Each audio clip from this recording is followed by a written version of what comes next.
Hello, champagne poppers, and welcome back to another episode of Champs Drink Champs. It is almost Thanksgiving, and I hope you guys are all listening to us as you prep for your Thanksgiving meals or you travel to your Thanksgiving location. And I don't feel like we recorded together for a minute. I don't know why I feel that way, but I think it feels like a long time. It has been a long time, and I really am having a rough go that we are not celebrating Thanksgiving together because we've done that for like the past 3, 4 years. I don't know, a lot of years. Yeah, it feels very strange. So I'm struggling with that. What are you doing for Thanksgiving? Mm, I'm teaching a yoga class in the morning, and then we're just going to Tony's parents. So What are you nothing, making? I don't need to bring anything. I'm just showing up. Remember our episode about being a guest. You got to bring I know. something. I asked what they wanted and they said nothing. And I was Bring like, are you sure? bring her flowers. Oh, yeah. I bring flowers every holiday we go over there. So I'll bring flowers. But yeah, nothing exciting. Well, I am going to Blanding and I was feeling excited. I'm not feeling excited anymore. It's because it's getting closer.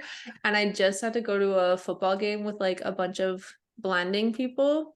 And I was fine until I started pulling into the parking lot. And then I was like, oh my God, I'm really about to see all these people. I never do this. Like, I haven't been to a Blanding football game since Ashlyn was like 5. So it's been a very long time for me to show my face like that. And then I think ever since like being around that energy, I was like, oh, damn, I'm gonna be there for a long time. But we're gonna have it with my grandma and my 2 sisters and my dad. And it was supposed to be like a super simple Thanksgiving where I was like, yeah, we can like pre-purchase a lot of stuff and like not have to cook because like fuck that.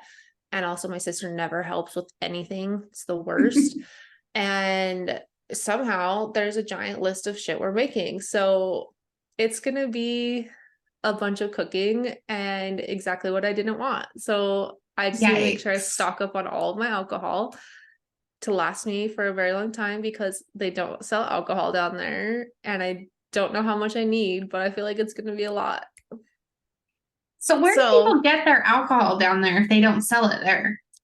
you could drive to Colorado. They have a better liquor store. It's like an hour and a half away. Or there's a town called Dove Creek that's like on the border of Utah and Colorado, and they have a really small liquor store. Or Monticello actually has a liquor store, but they sell like bottom shelf type alcohol. So their wine is like Interesting. all barefoot, dark horse, sugar. Oh, speaking of that, I have something to show people watching us on YouTube. This is a rosé that Wally brought me, and for some reason, this unicorn Does it have a symbol, penis? that's what I thought. It's like a devil unicorn with a dick. Yes, it 1000% is. So when he showed it to me, I was like, oh my God, that's such an interesting logo. This is a unicorn. He's like, yeah, and it's called unicorn. So it literally says unicorn on the back. So I just needed you guys to see that this is the logo for this wine. But I opened it and he was like, I'm curious to know if you like that because it wasn't because he was in Idaho and Washington. So he brought me back wine. He's like, it wasn't very expensive. And I was like, well, the color looks fine because like the color is like a Uh-huh. good rose Yeah, good rosé color. color. I want you to know this tasted terrible. It was the sweet, it was the sweetest rosé I have tasted in a very long time. It tasted like not grape jelly, probably like a strawberry-ish jelly liquid form. Ew. It was sweeter than like chocolate. So Ew. I was like, I have to dump this out. And I was like, but I really need to show everyone on the podcast what this looks like. So color can be deceiving, everybody, but pay attention to the price and the color. But then I opened up this beautiful, you're gonna love this one, this beautiful Chardonnay that he brought me, and look at this Ooh, logo. I love that. Cute, right? This one is Yeah. really good. This one, let's see, where is it from? I don't know. He bought it in Idaho. That looks yummy. But he said it was, oh, it's made in Mendocino County, California. Hmm. But he said it was expensive. I didn't ask him how much. When he says that, I don't like to know. But it was really good. And when I saw that little palm guy, I was like, oh, Taylor's Uh-huh. gonna like that. When I So just went to Mesquite, well, I went to St. George and we just drove over to Mesquite for a dispensary slash liquor run. And I got you some Miranda Lambert Chardonnay. I didn't even know that she had it, but I the thought she only logo's drank so, vodka. I don't know. It's her Chardonnay and the vodka. The label's so cute. So I definitely need you to drink it with me because I want to try it. For sure. There was another wine that I have that I was like, oh, I need to drink this with Taylor. I don't remember which one. It's because my stock feels like weird right now. So it's like all these ones where I feel like I have to have them with somebody, not by Hmm. myself. But Well, I do yes. have some wines that we have to have together because I literally bought them from Polygamous. And so me and my sister, I went to St. George this last weekend. Me and my sister went on like a sister adventure and we went to Colorado City to see Warren Jeff's I compound. fucking hate you so much still for doing that. I've been begging everyone for years to go to this compound with me, and no one does, and you just randomly go. Like, I want to Sister just stay at his adventures hotel. lead you to really strange places, but we stumbled upon this winery, and I was like, there's no way that this is a winery. It was a winery owned by Polygamous. I didn't even think Polygamous could drink alcohol. I straight up bought the bottles from a polygamist man with a braid polygamous lady standing next to him, and these bottles were $65 each. I can't Sorry, believe you Tony. spent I that didn't even much. tell him the price, but it was worth it because he let me try them and they were some of the best wine I think I've ever had in my entire life. They're all organic, no sugar, like super, super delicious, but very expensive. So we need to not like have a random night that we Okay, drink them. It needs to be like a moment. but did you ask them if they drink it or if they just make it? He said that they like throw parties at this winery. He was just telling me about this huge Halloween party that they had that they all dressed up. Also, didn't know polygamists could do that, but they like dressed up and he said that they harvest all their own grapes. And right now is red wine season. They usually have rosé, white wine, and the red wine, but right now it's red wine. He seemed like he drank it. So I don't know. I did not think that was allowed, but Same. apparently it is. You know, we should ask our friend Chelsea. She has an in there. She would know. In Um, Colorado City? I'm very obsessed with, yes, she does. I'm very obsessed with polygamous and I'm very upset that you went there. Did it feel spooky? So my mom, so Tony drove us. My mom and my little niece came with us, and me and my sister were like, we need to get out and go walk around because the family has bought it and they've turned it into like a safe haven for people who have like escaped polygamy or are getting off of drugs. So like you can live there. Wait, you can't go there as like a hotel anymore? It's like a Oh, recovery center. I So, wanted but my me mug. me and my sister were like, we've got to go walk around. Like, we need to see this up close, blah, blah, blah. My mom was so terrified. She's like, I'm staying in the car. So, me and my sister and Tony are like, well, we're walking around. So, we left her with my niece in the car and went and walked around. And it definitely was very heavy feeling. And the town was very like House of Waxy. Like, people were not outside. It was a beautiful day. People were not outside. Everyone was just kind of like it was kind of like a ghost town. It was just really, really You didn't strange. get followed or anything? Mm-mm. My sister said that people used to follow you then, like after Warren Jeffs got arrested, that it was like really heavily like there was a lot of security, but now that it's been a few years, they don't really care. But I was talking to these ladies at the winery who were there like doing a wine tasting, and they were definitely asking some questions. They were like, "What are you guys doing here?" And I was like, "Honestly, we're just visiting St. George and we were just driving and we want a desert landscape." Like I just made up this whole story because the town is actually beautiful. So I made up this whole story and I was like, we just were driving and we kept driving and driving and driving. And then we saw this winery on our maps, so I had to come. Like I just made up this whole story, but they were definitely asking some questions. Interesting. Huh. Yeah, I guess maybe it could have changed. There was a couple times where I was able to like drive through town where they have like a gas station and stuff and it was fine. I think it's when you get off of like the main streets that they start to kind of be like, why are you in our town? Mm-hmm.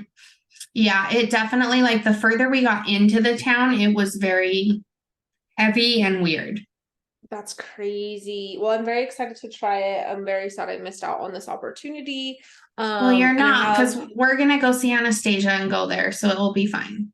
I have an update about the kissing cousins. Mm.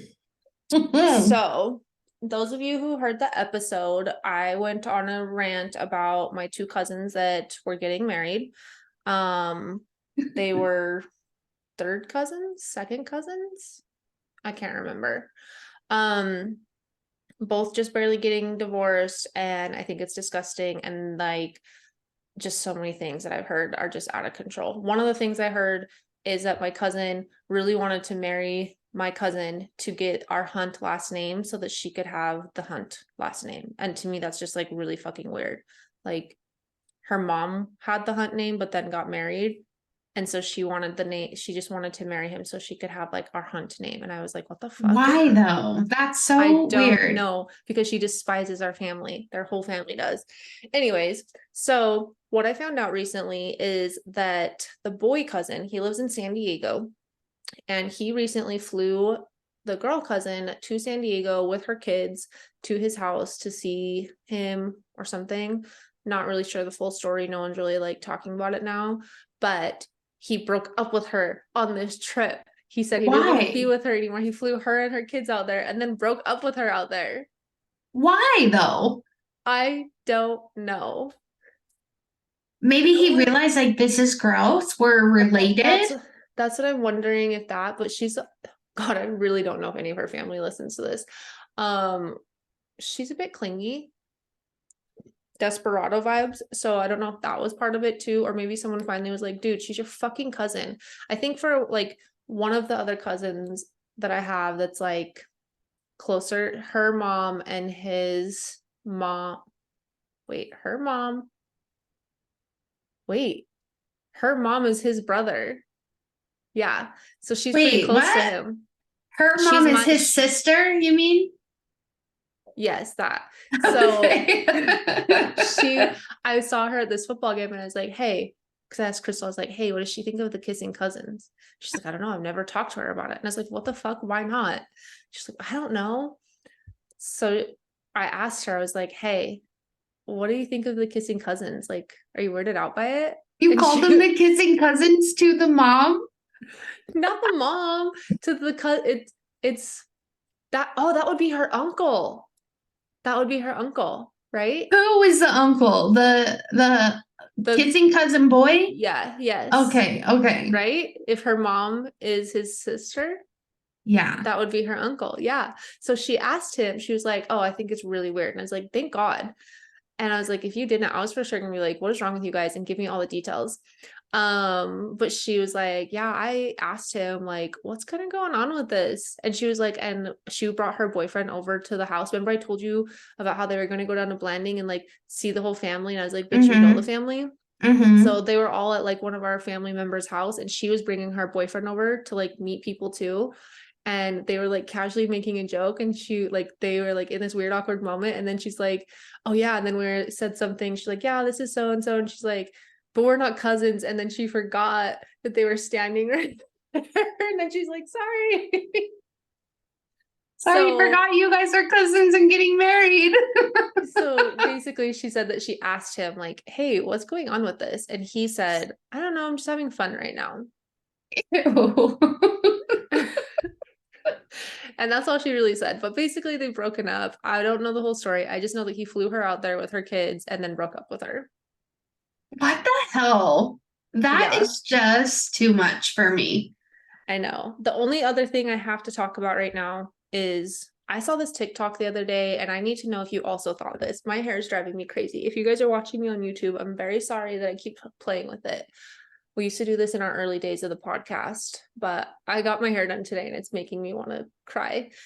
Um, I saw this TikTok the other day, and it was this girl saying that she basically thought her whole life that when bears hibernate, they're asleep all winter long. And I grew up thinking that too. Did you Yeah, grow up thinking that same. too? Is They're that not not true? asleep all What are winter. they doing? They're awake. They wander around. They just don't go as far because they're preserving their like. That's a lie. No, it's not. It's true.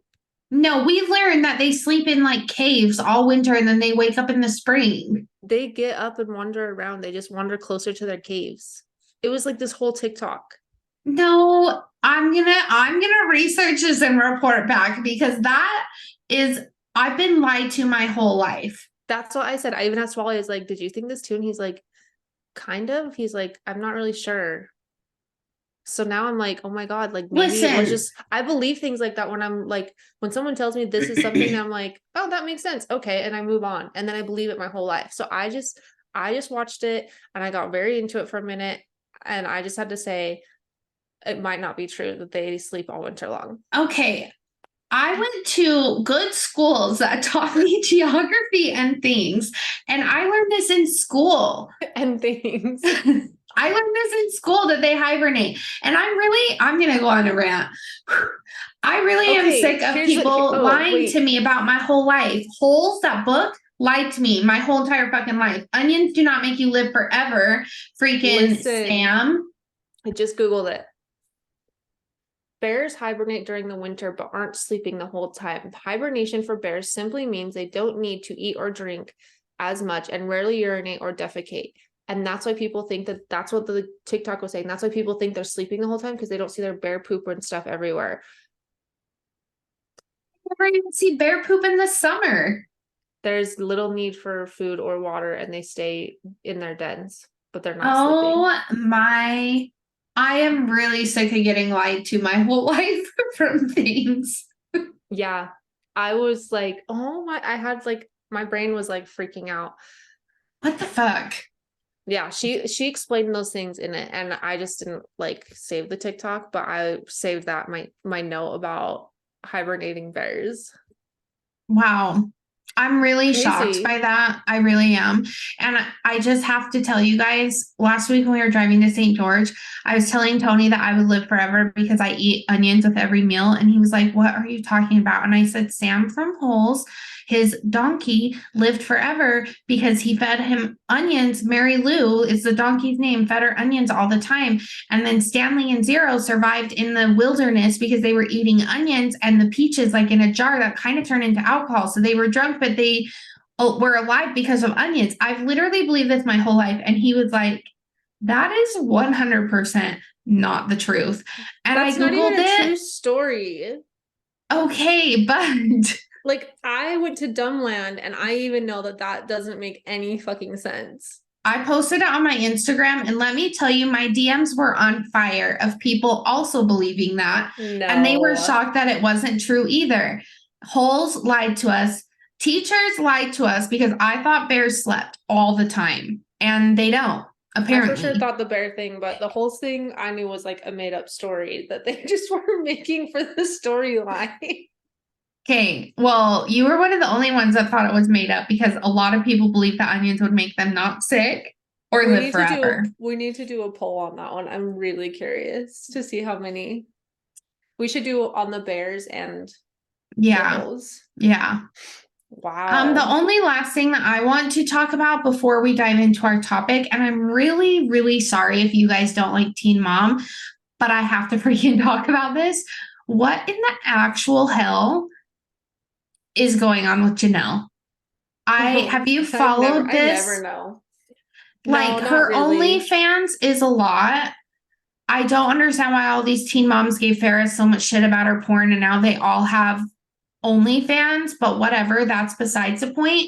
David literally beat up her child and she's sticking on David's side and basically saying that Jace is a liar. And it is on camera, him beating up her child. And he had like hand marks around his neck of David strangling him.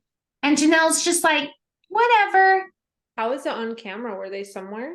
They were driving and they pulled over and it was on somebody's ring camera. It was in some random yard in North Carolina and he beat him up in this yard and then they got home and Jace ran away because of course he's going to run away. Why would you stay there? And Janelle's just like, yeah, I'm sticking with him. This man murdered her freaking puppy in cold blood. He probably beats her. He probably beats the other two kids. You know that he beats up that poor Kaiser. And then he beats up Jace, and Janelle's just like, staying with him. Kaiser. Like, let's make an OnlyFans of us fucking. Like, that is weird. I'm not okay with it. I hate Janelle, and I think that it's so horrible. And her OnlyFans promos absolutely disgust me. I'm disgusted that people are wanting to watch it. That's what gets me. Like, she's always been crazy. The whole situation's always been crazy. He's disgusting. She's disgusting. The thing that's getting me is that people are genuinely paying for this. And a lot of people, I think, are paying for it. Yeah, so like It's that tells me gross. that like the world really is just super fucked up because they're just purchasing gross ass porn. No, thank And you. Like those David guys is don't shower. literally the last person I would ever want to see naked and or having sex in my entire life. Ew. And I would never pay freaking Cole to see his penis. And the fact that people are paying it is so gross to me. I mean, I will stand by my statements. I keep saying I wish that you would buy Tyler's OnlyFans and Janelle's just so we can see it.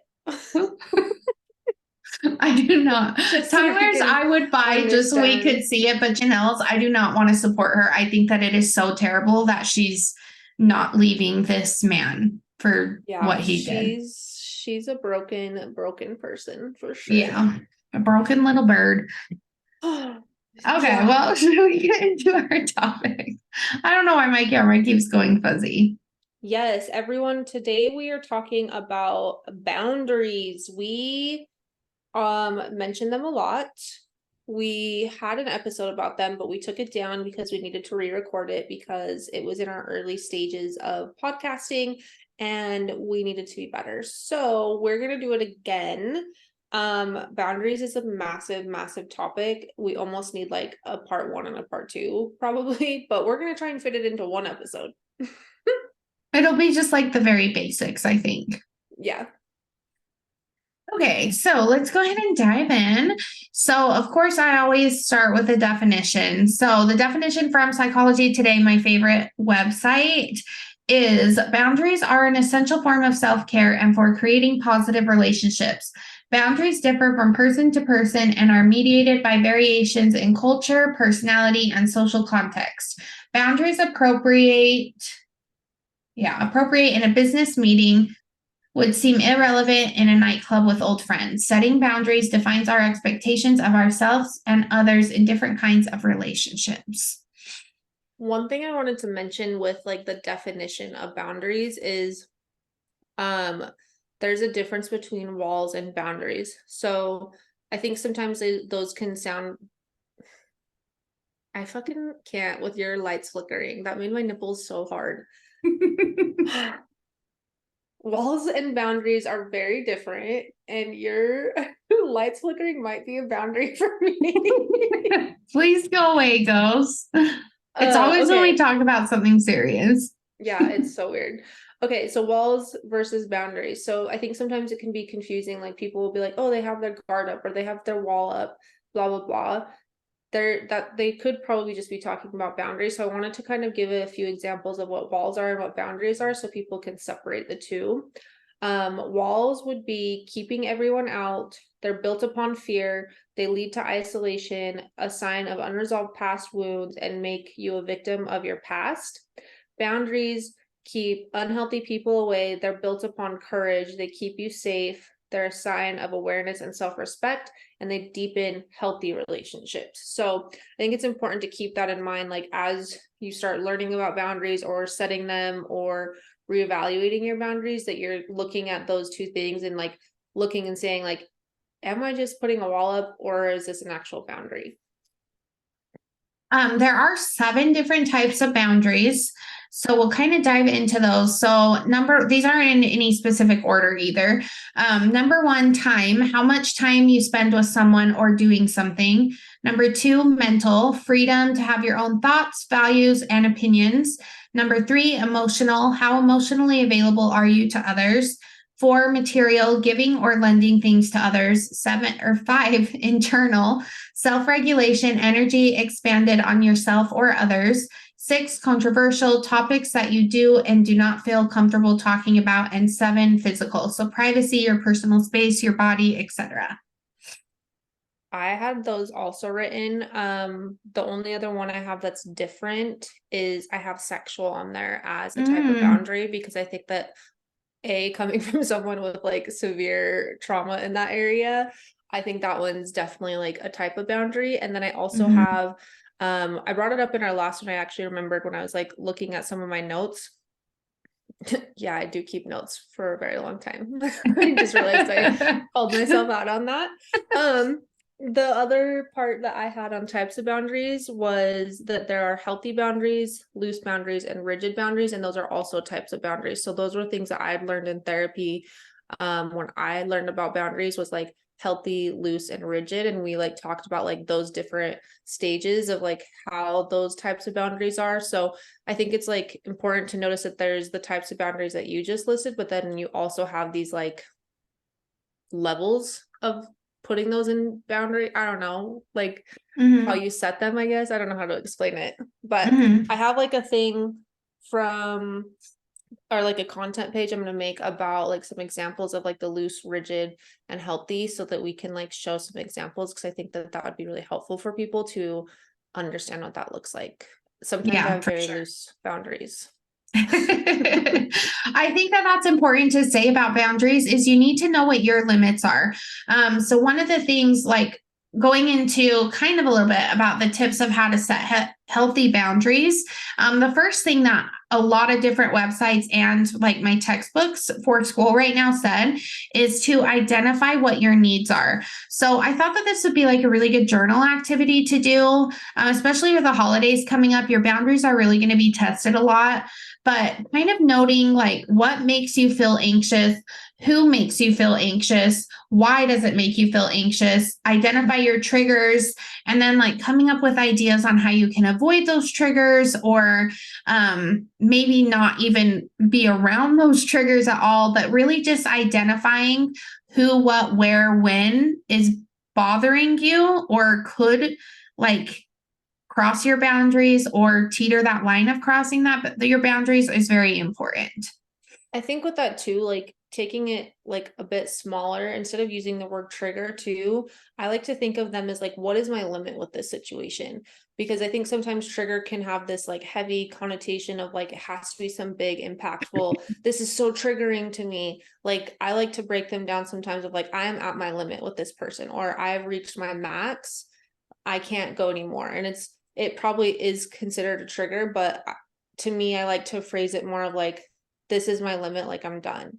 Because I think maybe it's partially because triggered is like such an overused word, but I also Mm-hmm. think it takes it to like this really negative almost level too, where it's like reached such a high point. So I like to look at mine when I'm like looking at them as like, what are my limits emotionally, mentally, and physically? And like, what am I comfortable with or not comfortable with? And like, try and make it a little softer and more basic so that I don't like get like, I don't know, because when you're trying to set these things and you're trying to like deal with things like this, you're already in a very heightened emotional state, I would say, where you're just like at your max. And so I try and find ways that I can ground myself a little bit more in them so that I'm not setting them in a negative place. Well, I think that is important to say because I know that there's definitely been times that I've been very emotional or very hurt or having like a very anxious moment that I'll be like, oh, this is my boundary. When really it's not. Sometimes I'm either just being petty or sometimes my mind is just in a weird spot. Sometimes I just need to take a second and like regroup and breathe and be like, do I really need this to be a boundary? Am I just being a petty bitch? Like, what does this really look like? So I think that that's really important to say of like, really dial it down and know why you are setting these boundaries and what your reasoning is and where your limits are. For sure. I totally agree. Another tip on setting this is why I can't drink champagne while we're recording. Another tip on how to set healthy boundaries. Prepare for pushback. A lot of times people get uncomfortable when you do hold boundaries because people don't really hold boundaries a whole ton. I think a lot of people struggle with holding boundaries, especially around holidays. Um, So know that there will be pushback. An example I want to give with this, when my dad was first sick and I was not speaking to him, I was working through a lot of things with him. I had so many people being like, but it's your dad. You have to talk to your dad, but he has ALS, blah, blah, blah. And it was like, I constantly had to tell people and remind myself, like, it doesn't matter what the situation is. Like, this is what my boundary has to be for my physical health. And people will try and push your boundaries. So you just have to kind of be prepared for that and stay strong of why you have to have this boundary, no matter what it is. I didn't care it was my dad. I didn't care that he was sick. I don't care that it's Christmas and people put this weird thing on Christmas that you have to see your family. If you have a boundary with them, it's okay to not do that. I think it's important to also, like, you actually do care. Like, it Mm-hmm. isn't that you don't care. You do care. You wish you could be around these people. You wish you could go to these things. You do care that he's sick. You care more for yourself and the things that you need to protect your own space. And it doesn't take away from the fact that, like, you don't have empathy for somebody's situation or that you don't miss people. Like, you do Mm-hmm. care and you do have these feelings, but because people push so much, it makes you feel like you have to be like, I don't care. Like, I'm doing this for me. And it gets to this like really tense situation.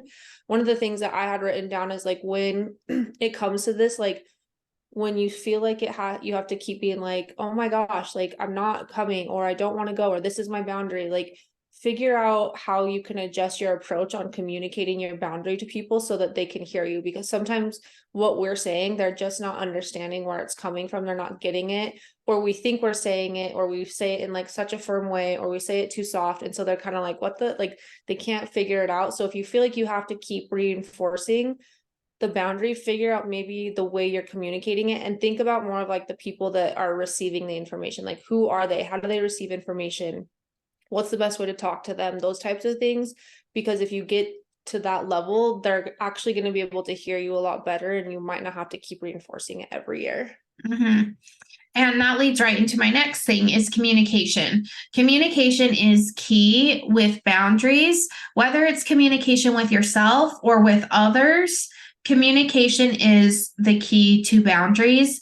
And you don't have to, like, say you have a bad relationship with your mom. You don't have to go to your mom and be like, this is why I'm not seeing you. Like, maybe it's with your siblings, your brothers and sisters that you have to tell, or maybe your aunts and uncles, or maybe your spouse, maybe your friends. Like, maybe it's not going directly to the person or the thing you have to have the boundary with, but maybe it is. Who knows? But communication is key in boundaries.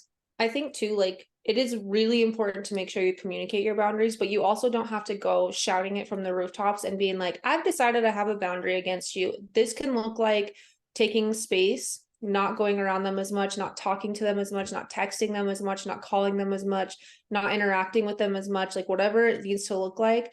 It looks like you taking some space. And then when the conversation comes up, that's a good time for you to then approach the conversation and be like, I know I've been distant. I know I've been like taking a step back. I needed to put some, like, I needed to protect my mental space, or there's some stuff I actually need to talk to you about, but I needed some time and space to be able to talk to you about these things. Like, this is when you can start approaching those conversations. You don't have to just start jumping out of the gate and being like, I've decided I have a boundary against you.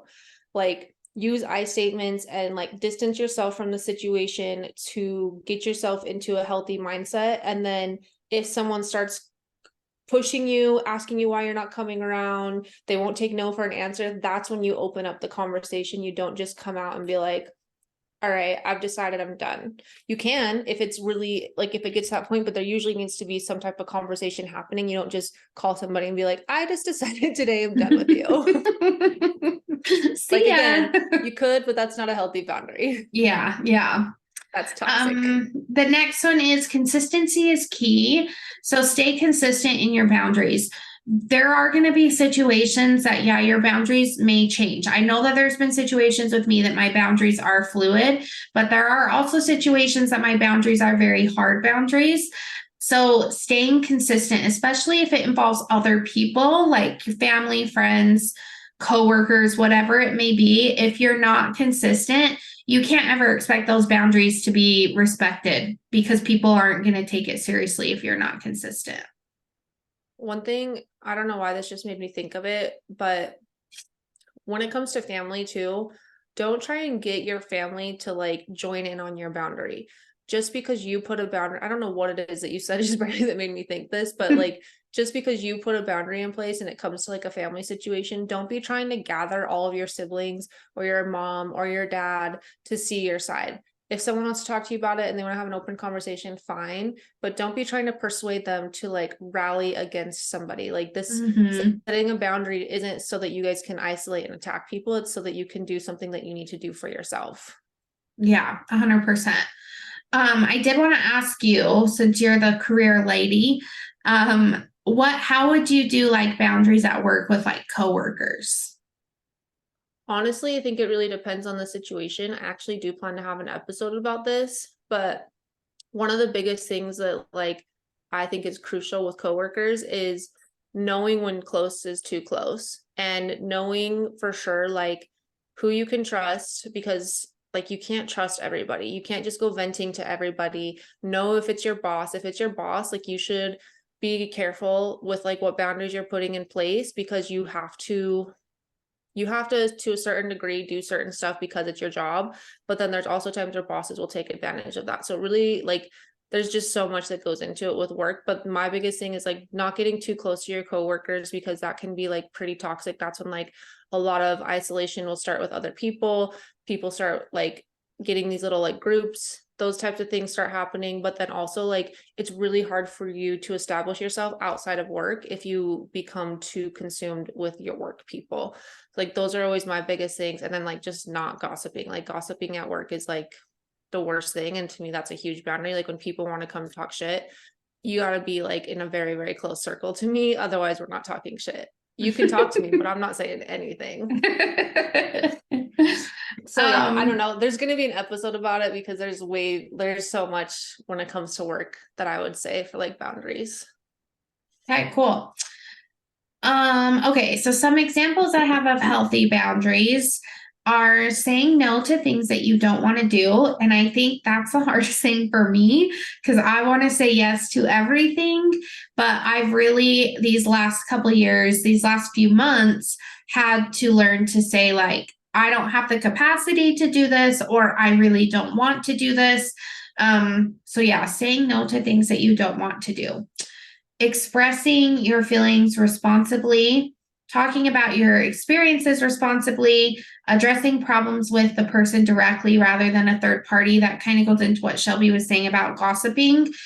I used to be queen gossip when I was in high school and like junior high. And that just got me into so many sticky situations that as I grew up, I just have learned to go directly to the person unless I really, really, really trust the person. And even then, it's not like talking shit, it's more venting, but just directly going to the person rather than a third party, and then making your expectations clear. One of the things that like I think is super important when it comes to all of this too is like it is so crucial for you to know like who your support system is with your boundaries and like who you can talk to. Making sure that you don't address it publicly with people, I think is like you said something about that too, like addressing it directly. Like send it in a group chat. Don't try and do it on a group FaceTime. Don't do it at Thanksgiving dinner table. Like addressing certain things with people, like it really does need to be a private conversation. And I've said it a million times. I think Taylor said it a million times. There's times where like we put a huge hard boundary in place and we're just like, we blow up and we're like, I'm done. And then we're done with that person. And like, that is not the healthy way to do it. So like, there's so many different ways that you can go about handling these things and addressing them. You got to communicate them. You got to do it way before things blow up, but you also have to make sure you're doing it like in a respectful way and that you're composed, because how you communicate these things really is going to dictate how it goes for sure. And like when you say like, I just don't want to do this, like I have to just be like, I don't want to do it. Sometimes saying I don't want to do it is pretty harsh for people to hear. You have to just be like, you have to figure out a way to like have the say, I just don't want to come, without saying I don't want to come, because that can just make somebody's feelings hurt. And then it causes like this whole uncomfortable social situation that you don't want to deal with. So like be very careful with your words and be careful with how you're communicating it to people. And when you're communicating it to people, don't wait till the last minute. Don't say you're coming and then be like, when you already knew you weren't fucking going, like you have to really be smart. And like one of my biggest things is like I fucking hate when people say that they're going to do something and then they don't.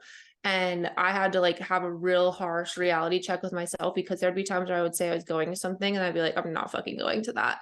But I knew that I would get shit if I didn't say I was going. And it was easier to just say I was going and then last minute bail. And then I was like, holy shit, you hate so much when people say they're going to do something, they're going to come to this, they're going to bring this, they're going to show up at this time, and then they decide like they're not coming.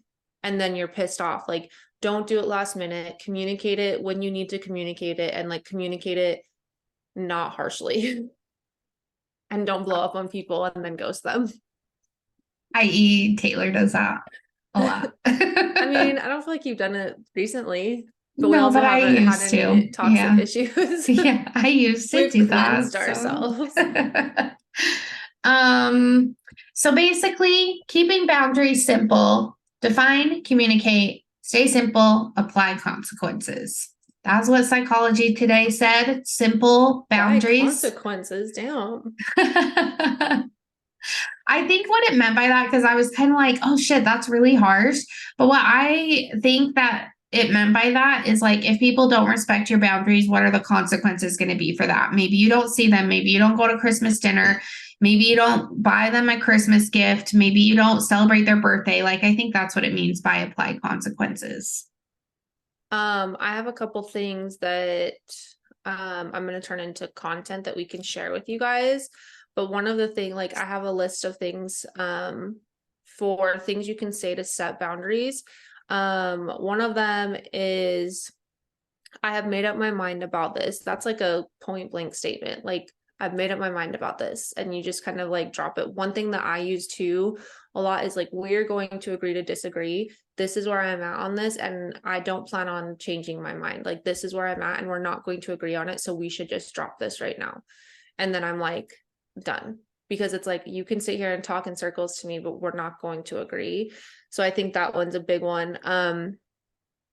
Oh, well, this one's with work. I'm not able to take on any additional work right now.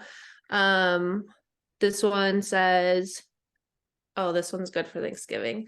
Please do not comment on my weight, appearance, or how much I eat. Because family fucking says that, and it drives me crazy. All the It's always time. at Thanksgiving or Christmas too. Mm-hmm. Um, another one is, I'm not interested in talking about this person when they're not here. And I think that that one's super powerful. Like, Mm-hmm. I had to have a boundary in place the other day. Like, my sister asked me something about Jaden. She was like, so what's the deal with this? And I was like, that's his business, and you'll have to ask him. Like, I made a goal that I wasn't going to talk and share his business. Like, if you want to talk to him and he feels like he wants to tell you, go for it, ask him. And she was like, what the fuck? She was not happy. This one I like because I don't know, I just think it's really hard in some situations. I wish I could help, but I'm not available right now to support you. And I think that that one's super helpful, because sometimes people think that like them sharing something with you means like now it's your problem to help be there. And sometimes you don't have the capacity. And I think it's important to be like, I don't have the ability to help with this right now, or I can't relate. I'm very sorry. Or this is actually like upsetting me and triggering me. Those are the types of things that are really important to communicate back to people so that you can keep yourself in like a safe space. Also, I like this one. I don't want to discuss this. Just point blank. Like, there's nothing, like, you're allowed to say these things, and I think people think that you're not allowed to. So those are some of the things that you can say. I also wanted to bring up some areas of like areas of where you can set boundaries. You can set them with yourself. You can set them with your friends. You can set them with your family directly or indirectly. So what I mean by that is like me, Wally, Henley, I can have a boundary there. And then I can also have one with my aunts and uncles or my sisters. So like your direct family and your indirect family, you can have boundaries in those areas. You can have them at work, and you should 100% have them with your partner. I think sometimes people forget that you're allowed to have that just because you're in a relationship. You shouldn't have boundaries. I feel like I see this all the time where it's like they don't even think about boundaries when it comes to their spouse or their partner. Like, it's still a thing and you should consider it. Mm-hmm. And then I have a mantra that I wanted to Ooh, I share love that I found. mantras. This mantra I really liked, and it says, repeat after me. I am not responsible for how people respond to my boundaries. I am responsible for setting and honoring my boundaries. If my relationships end because I set boundaries, it's a sign that the foundation was cracked. In healthy relationships, I can set boundaries without fear or retaliation, cutoffs, or manipulation. And I was I like, like that. that's like a really powerful statement. Mm-hmm. And the only other thing I wanted to add is just like, you need to make sure you're setting boundaries for yourself, not just for others. So when you hear people talking about boundaries a lot, or you see stuff like, it makes you think of like outside people, but like there's such thing as setting boundaries for yourself, setting boundaries of how much social media time you have, setting boundaries for how much food you're going to eat, setting boundaries for the conversation you're having with yourself, setting boundaries to make sure that you go on a walk outside every day. Like those are still boundaries, even though they sound like something different. And you need to do them for yourself and not just outward boundaries to protect you from like toxic people around you. Um, and then the other thing I have, wait, where did my note go? Oh, so the only other thing I have is like there's literally so many reminders and quotes and things all over social media. We share them all the freaking time on our stories. There's content upon content upon content. If you are ever feeling low or you're ever feeling like you need like motivation or support in this area and you don't feel like you have that from other people in your life, go on Instagram and type in the search thing boundaries and you'll be blown away by Mm-hmm. like power statements like what I just read, tips, tricks. It might connect you to a podcast. Hopefully it's ours. But like you have so many resources at your fingertips to help you deal with these things and learn how to set them. Like Google literally teaches you everything. Mm-hmm. Start taking control of like your life and making yourself like have a happy life rather than like showing up to Thanksgiving, dreading it, hating it, going to Christmas, dreading it, hating it. Like start taking control of it and like you have all the resources you really need. Yep, for sure. The last thing that I just have are a few reminders. I don't know where I've heard this. I can't remember if it was in therapy or if it was in a podcast or Instagram. I don't know. But I always come back to it. No is a full sentence. You don't have to give an excuse. You don't have to give a reason. You can just say no, and that's okay. And then the last thing is if you want others to respect your boundaries, you have to respect your boundaries. So if you don't respect the boundaries that you set, you cannot expect everyone else around you to respect those. That's a total fact.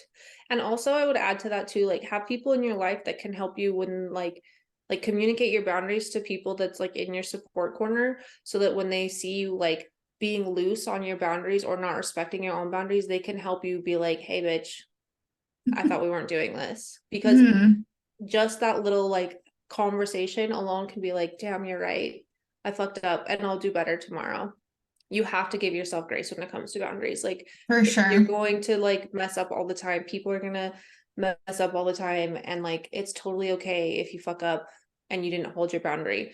Learn from it and like be like, okay, maybe that boundary was too tight, or maybe I'm too weak. How can I fix these things? Like you have to be willing to like give yourself grace with it for sure. Mm-hmm. And know that it's hard. Boundaries are not an easy thing. So it's okay to be sad. It's okay to feel grief. It's okay to feel stress. Like it's okay to question things. Like it's okay to have it be hard. It's not an easy thing at all. Well, I think that's what's important is like boundaries will make you sad.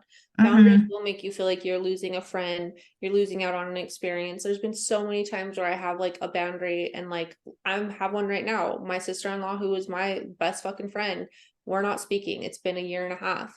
And I'm sad all the freaking time about it. But I could fix it if I did something that I don't need to do. It's not my mess to clean up. It's not my apology to make. I have to have a really strong boundary on this situation and it makes me sad and I grieve it all the time. But I know that that's how it has to be. And you're going to go through Mm-hmm. situations just like that where you feel like you've lost a friend or you're missing out on an experience and you're like kind of having FOMO, like whatever it's going to be, you're going to feel really, really low at times.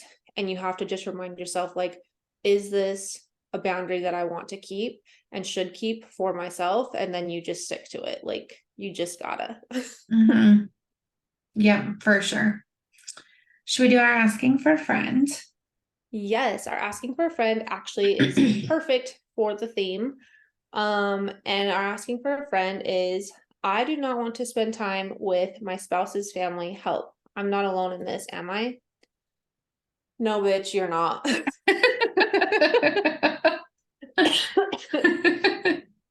I think that a lot of people feel this. I think that's probably Mhm. common that people feel this than the opposite.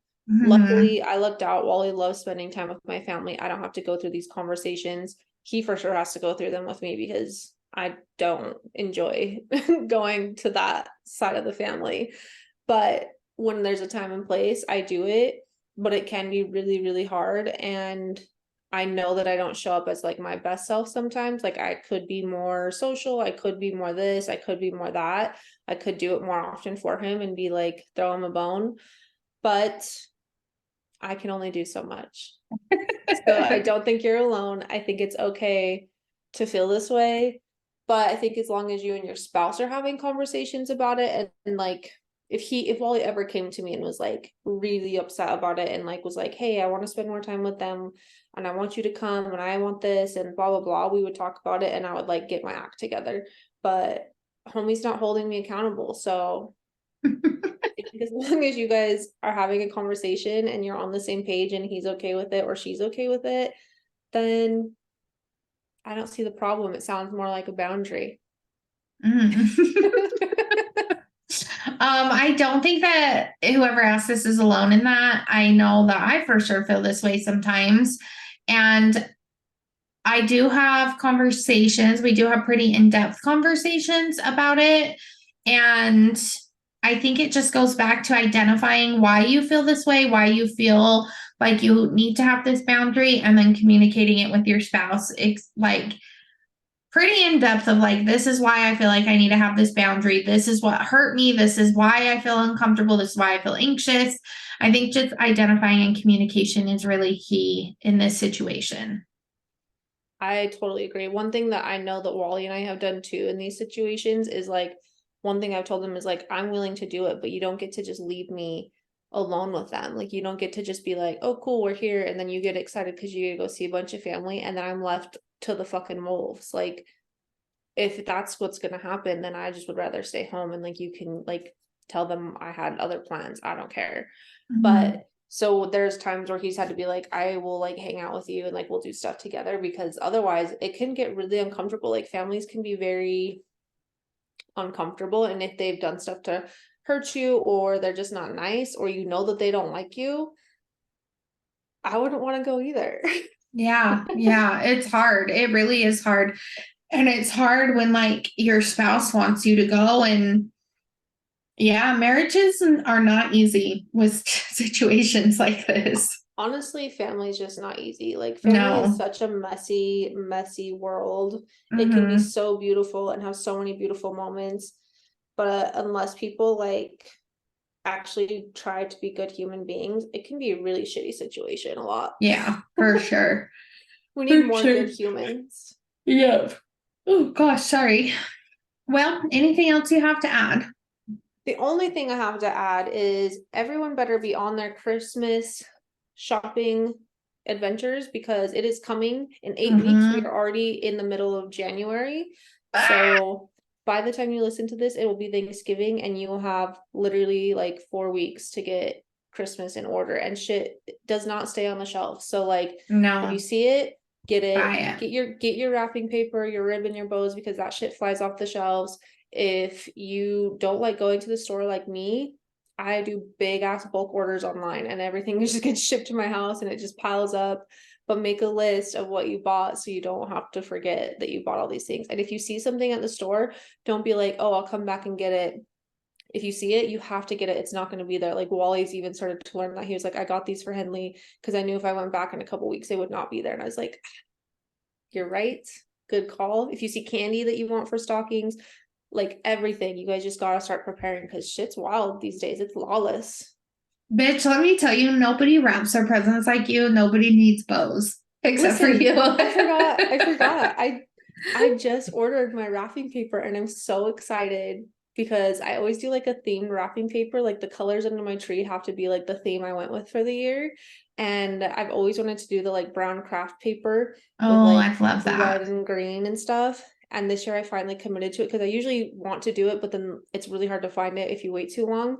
So I ordered it all and I'm gonna do craft paper like the brown with like a forest green and reds and whites. And I am just so fucking pumped about it. And if you guys bring presents to my house that don't go with the theme, Oh, it great. makes me really, really sad. Taylor. No, you usually bring yours like close enough to Christmas that like it's fine. Or I also can like hide them in the back and it doesn't mess with my vibes. But I'm a perfectionist. It's a fact. And I have OCD and I love when things just like harmonize. And this is something that harmonizes for me. I just am out here. I'm the girl out here living lawless. Like a bag from 3 years ago I had shoved in the closet. It'll do. I Do don't care if it you says happy birthday. do you wrap your presents or do you put them in bags? I mean, Tony wraps them because he loves to wrap. I despise wrapping. So if it's me wrapping, I throw shit in bags or I'll get like those boxes that like have like the pictures of Santa on and I'll throw the shit in boxes and then tape the sides and call it a day. Did you not like grow up wrapping presents like before Christmas and like watching movies and just like having all the vibes? Wow. I feel No, bad for baby Taylor. our presents were like from Santa Claus did not wrap them. They were just like on the couch unwrapped. Like we each had our section on the couch, all three of us. And then my parents would wrap their gifts, but they always wrapped them on Christmas Eve, just Wait. themselves. Oh, so there were presents under the tree. Yeah, for my parents. Oh, Santa left his stuff on the couch, I thought you were unwrapped. saying that like all the presents were just on the couch in a pile, and I was like, "What? No, just Is it a Santa's yard presents. sale?"